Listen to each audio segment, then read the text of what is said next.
ಒಂದು 10-12 ವರ್ಷಗಳಿಂದ ಶ್ರೀ ಕ್ಷೇತ್ರದ ಮೇಲೆ ಏನು ಅಪಪ್ರಚಾರ ಮಾಡ್ತಾ ಬಂದಿದ್ದಾರೆ, ಅದರಲ್ಲಿ ಇವತ್ತಿನ ತನಕ ಅವರಿಗೇನು ಜಯ ಸಿಕ್ಕಲಿಲ್ಲ. ಆದರೆ ಅಪಪ್ರಚಾರ ಮಾತ್ರ ಹೆಚ್ಚಾಗ್ತಾ ಇದೆ. ಸೌಜನ್ಯ ಒಂದು ಹೆಣ್ಣಿಗೆ ನ್ಯಾಯ ಒದಗಿಸುವ ದೃಷ್ಟಿಯಲ್ಲಿ ಹೋರಾಟವನ್ನು ಮಾಡ್ತಾರೆ. ನಮ್ಮ ಎಲ್ಲರದ್ದು ಹಿಂದೂ ಸಹ ಬೇಡಿಕೆ ಉಂಟು, ಇವತ್ತು ಸಹ ಬೇಡಿಕೆ ಉಂಟು. ಸೌಜನ್ಯರಿಗೆ ನ್ಯಾಯ ಖಂಡಿತ ಸಿಕ್ಕಬೇಕು. ಯಾರು ತಪ್ಪಿತಸ್ಥರು ಅವರಿಗೆ ಶಿಕ್ಷೆ ಆಗಲಿ. ಆದರೆ ಅದೇ ಕಾರಣವನ್ನು ಇಟ್ಕೊಂಡು ಅದರ ಮುಂದಿನ ಹೆಜ್ಜೆಯಾಗಿ ಈ ಒಂದು 25 ತಿಂಗಳಿಂದ ಏನು ಅಪಪ್ರಚಾರ ಸಾಮಾಜಿಕ ಜಾಲತಾಣದಲ್ಲಿ ತಾವೆಲ್ಲ ಆಗುವಂಥ ಒಂದು ಕೆಲಸವನ್ನು ತಾವು ನೋಡಿದ್ದೀರಿ.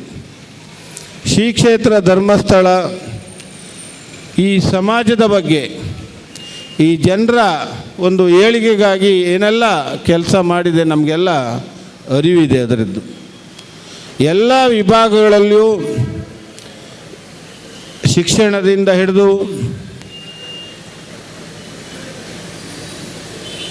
ನಮ್ಮ ಮಹಿಳೆಯರ ಸಬಲೀಕರಣದಿಂದ ಹಿಡಿದು ಮಧ್ಯವರ್ಜನ ಶಿಬಿರದಿಂದ ಹಿಡಿದು ಹೀಗೆ ಎಲ್ಲ ಹತ್ತುವ ಕಾರ್ಯಕ್ರಮಗಳನ್ನು, ಸಮಾಜವನ್ನು ಬೆಳಗಿಸುವ ಕಾರ್ಯಕ್ರಮವನ್ನು ಶ್ರೀ ಕ್ಷೇತ್ರ ಧರ್ಮಸ್ಥಳದ ಕಾವಂದರು ಮಾಡ್ತಾಯಿದ್ದಾರೆ.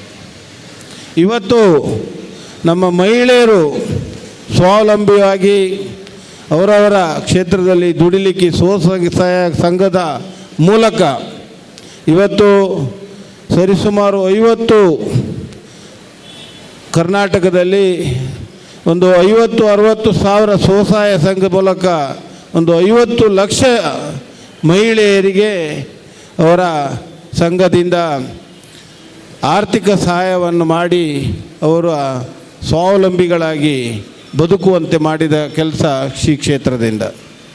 ಅದೇ ರೀತಿ ಶಿಕ್ಷಣಕ್ಕೆ ಜ್ಞಾನದೀಪ ಯೋಜನೆಯ ಮೂಲಕ ಸರ್ಕಾರ ಮಾಡುವ ಕೆಲಸದ ಸರಿಯಾಗಿ ಅನೇಕ ಶಿಕ್ಷಕರ ಕೊರತೆಯ ಶಾಲೆಗಳಿಗೆ ಪ್ರತಿ ವರ್ಷ ನೀಡ್ತಾರೆ.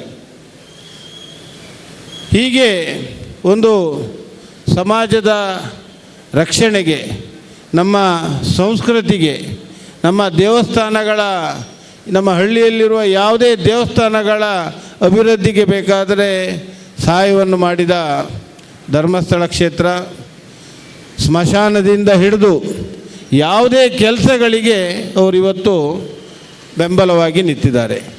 ಇಷ್ಟೆಲ್ಲ ಸಮಾಜಮುಖಿ ಕೆಲಸ ಮಾಡುವಾಗಲೂ ಸಹ ಅಂಥವರ ಮೇಲೆ ಸಾಮಾಜಿಕ ಜಾಲತಾಣದಲ್ಲಿ ಅಥವಾ ಬೇರೆ ಬೇರೆ ವಿಧದಿಂದ ಕ್ಷೇತ್ರದ ಹೆಸರು, ಕಾವಂದರ ಹೆಸರನ್ನು ಕೆಡಿಸುವ ಪ್ರಯತ್ನವನ್ನು ನಿರಂತರವಾಗಿ ಮಾಡ್ತಾ ಬಂದಿದ್ದಾರೆ. ಇದನ್ನು ಇನ್ನು ಹೆಚ್ಚು ದಿನ ನಾವೆಲ್ಲ ಸಹಿಸಿಕೊಳ್ಳಲಿಕ್ಕೆ ಸಾಧ್ಯ ಇಲ್ಲ. ಇದಕ್ಕೆ ಯಾವುದಾದ್ರೂ ಒಂದು ಅಂತ್ಯವನ್ನು ಹಾಡಲೇಬೇಕಾಗಿದೆ. ಸರ್ಕಾರ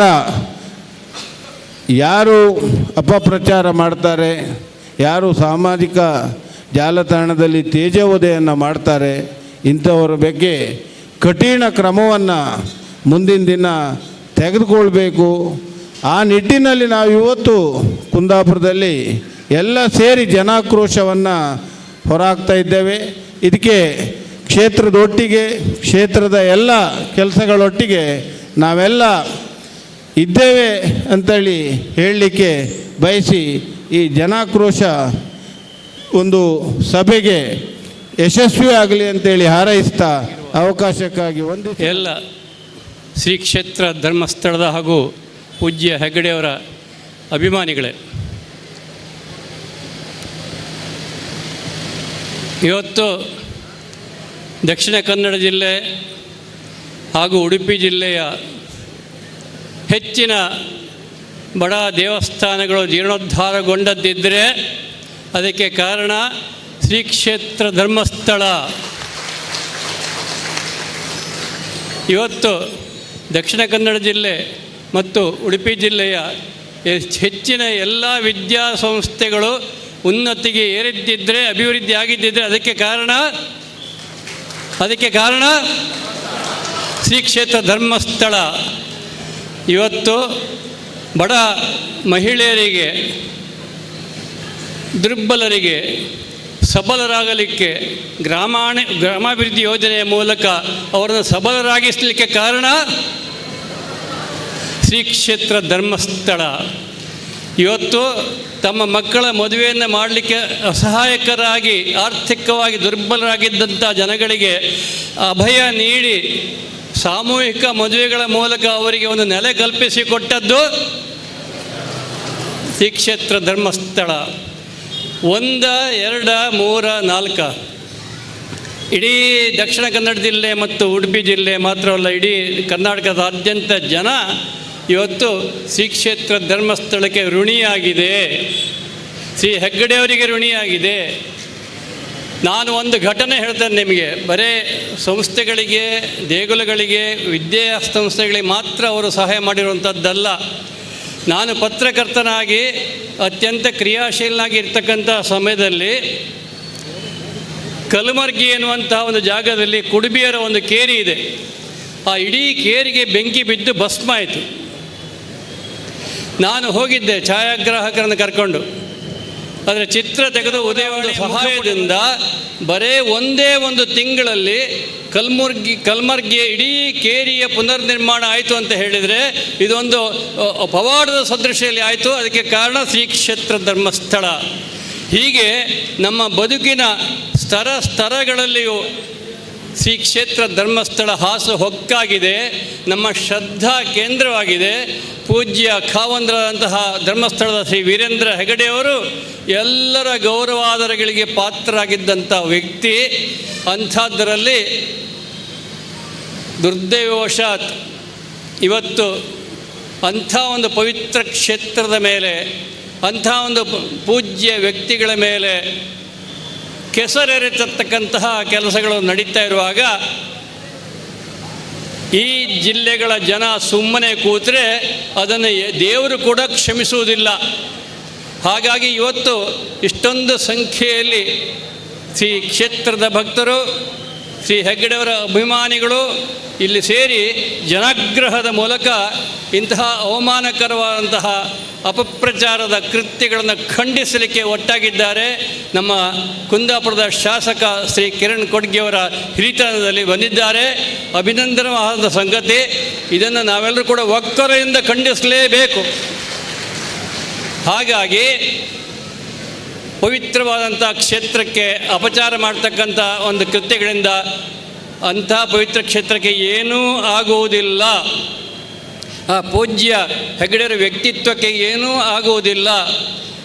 ಈ ಒಂದು ಅಗ್ನಿ ಪರೀಕ್ಷೆಯಲ್ಲಿ ಅವರು ಇನ್ನಷ್ಟು ಹೆಚ್ಚು ಬೆಳಗಬೇಕು ಎನ್ನುವುದು ನಿಮ್ಮೆಲ್ಲರ ಆಶಯ, ನಮ್ಮೆಲ್ಲರ ಆಶಯ.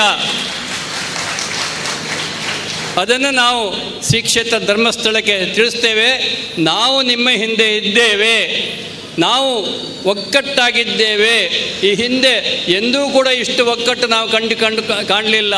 ಇವತ್ತು ಮಾತ್ರ ನಮ್ಮ ಸಮಾಜ ಜಾಗೃತ ಆಗಿದೆ. ಈ ಜಾಗೃತ ಸಮಾಜ ನಿಮ್ಮನ್ನು ನೋಡಿದ್ರೆ ಗೊತ್ತಾಗ್ತದೆ. ನಿಮ್ಮನ್ನು ಹಾರ್ದಿಕವಾಗಿ ಇದಕ್ಕೋಸ್ಕರವಾಗಿ ಅಭಿನಂದಿಸಿ ಶ್ರೀ ಕ್ಷೇತ್ರಕ್ಕೆ ಬಂದಂತಹ ಈ ಅಪಚಾರ ಅವಮಾನಗಳೆಲ್ಲ ಅತಿ ಶೀಘ್ರವಾಗಿ ಕ್ಷಿಪ್ರ ಕ್ರಮದ ಮೂಲಕ, ನ್ಯಾಯಯುತವಾದಂತಹ ಕ್ರಮದ ಮೂಲಕ ನಮ್ಮ ಸರ್ಕಾರ ಕ್ರಮ ಕೈಗೊಂಡು ಅಂಥ ಅಪಚಾರ ಅವಮಾನ ಮಾಡೋರ ಮೇಲೆ ಅತ್ಯಂತ ಘೋರವಾದಂಥ ಶಿಕ್ಷೆಯನ್ನು ವಿಧಿಸುವಂತಹ ಕ್ರಮ ತಗೊಳ್ಳಬೇಕು ಅಂತ ನಾವೆಲ್ಲ ಜನಾಗ್ರಹ ಮಾಡ್ತಾ ಇದ್ದೇವೆ.